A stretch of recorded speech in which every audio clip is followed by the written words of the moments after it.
খরার পরে এই যে বন্যাটা এবং এটা যে যাতে এটা আমাদের মাটির জন্য কিন্তু খুব ভালো হলো।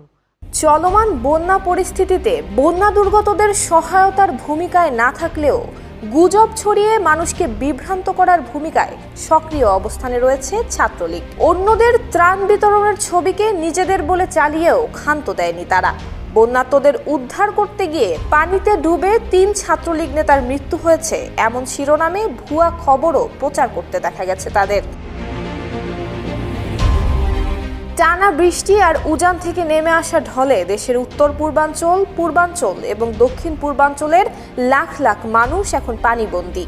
এমন দুঃসময়ে দেশের বিভিন্ন প্রান্তের মানুষ দলমত নির্বিশেষে নিজেদের সাধ্যমতো এগিয়ে আসছে বন্যার্তদের সহায়তায়। তবে সহায়তা তো দূরে থাক, গুজব ছড়িয়ে ছাত্রলীগের বিভ্রান্ত করার বিষয়টি তীব্র নিন্দার জন্ম দিয়েছে দেশব্যাপী।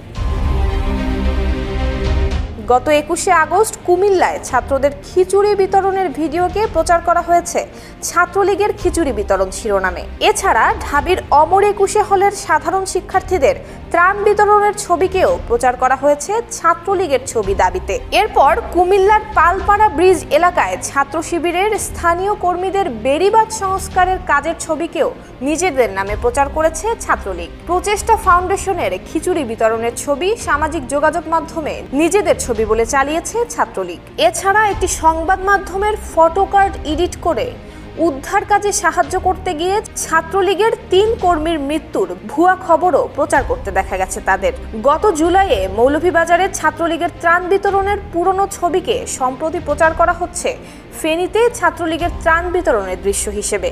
7টি স্পিডবোট নিয়ে বন্যার্তদের সহযোগিতা করতে যাওয়া চাঁদপুরের তরুণ উদ্যোক্তাদের ভিডিও নিজেদের ভিডিও দাবিতে প্রচার করছে ছাত্রলীগ। এমন দুঃসময়ে এ ধরনের গুজবে হতবাক সাধারণ মানুষ।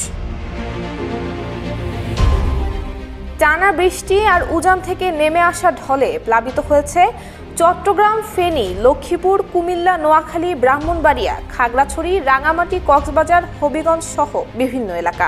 পানিবন্দী ও ক্ষতির মুখে পড়েছে 45 লাখ মানুষ। এই বন্যায় এখন পর্যন্ত 13 জনের মৃত্যুর খবর পাওয়া গেছে।